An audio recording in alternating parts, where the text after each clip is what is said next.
Hi guys, welcome back to my new vlog. तो आज मेरा व्लॉग है कुछ स्पेशल, जो है आज मेरा फर्स्ट वट सावित्री का फास्ट। तो आज सुबह सबसे पहले उठते ही आप देख सकते हो यहाँ का मौसम, जो मैं हमेशा दिखाती हूँ। आज हो रही थी बारिश वाली, उसके बाद तो दिन में धूप आ गई थी, लेकिन फिर उसके बाद मैंने सुबह सुबह तोड़े फूल। नहाने धोने के बाद फिर मैंने बनाया था ये माता को चढ़ने के लिए पुए, जो कि मुझसे बिल्कुल अच्छा नहीं बना, पर फिर भी मैंने ऐसे ही चढ़ा दिए थे। उसके बाद मैंने किया था पूजा। आप देख सकते हो ये रहा मेरा आज का जो मंदिर है, और मंदिर में आप देख सकते हो मैंने वट सावित्री वाला जो पोस्टर होता है वो चिपका दिया था। उसके बाद मैं चली गई थी बागनाथ में, जहाँ पर आप देख सकते हो बहुत सारे लोग थे। उसके बाद हम चले गए थे जल चढ़ाने। हमने यहाँ पे चढ़ाया जल चढ़ाने के बाद हम चले गए थे पंडित जी के पास। और जैसे कि मेरा पहली बार फास्ट था वट सावित्री का, तो मुझे कुछ पता नहीं था कि कैसे क्या करते हैं।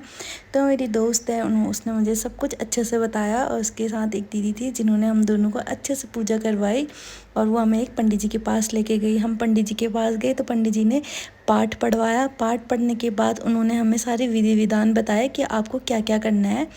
तो फिर हम चले गए थे एक रक्षा धागा लेके, और रक्षा धागा मतलब पेड़ के अकॉर्डिंग ले जाना अगली बार से जब भी जाओगे आप लोग। तो मैं तो बहुत बड़ा लेके गई थी, जो मेरा बहुत ज़्यादा बचा है, क्योंकि मुझे पता नहीं था कि कितना यूज़ होता है कितना नहीं होता है, फर्स्ट टाइम था इसीलिए।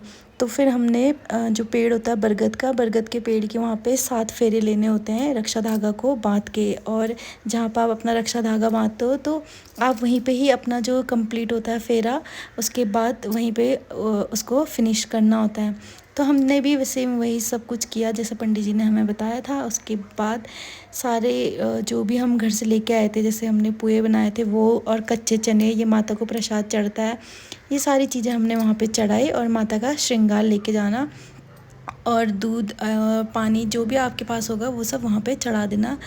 और जो दिया होता है, एक दिया लेके जाते हैं घी का, वो सब वहीं पे ही चढ़ाते हैं बरगद के पेड़ के वहाँ पे। फिर हमने भी वो सारी चीज़ें वहीं चढ़ाई। 7 फेरे लेने के बाद फिर दोबारा से हमें पंडित जी के पास जाना पड़ता है, जिसमें हमें पंडित जी को अपने अकॉर्डिंग दक्षिणा देना होता है।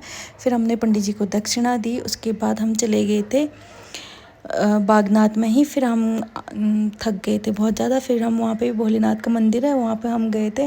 वहाँ पे हमने भोलेनाथ को भी जल चढ़ाया। जल चढ़ाने के बाद हम तीनों गए एक बागनाथ के वहीं पे ही। फिर हमने वहाँ पे पढ़ी थी कथा पढ़ने के बाद हमें पता चला कि वट सावित्री का जो व्रत है वो क्यों रखा जाता है और किस लिए रखा जाता है। तो वैसे तो ये व्रत अपने पति की लंबी उम्र के लिए रखते हैं, जैसे सभी को पता है, लेकिन इसकी स्टोरी होती है, ये हमें पढ़नी चाहिए और जाननी चाहिए कैसे सावित्री ने अपने पति सत्यवान के लिए कितनी श्रद्धा भाव से इस व्रत को किया था, और अपने पति की लंबी उम्र के लिए उसने ये व्रत किया था। तो मिलते हैं हम आपको नेक्स्ट व्लॉग में।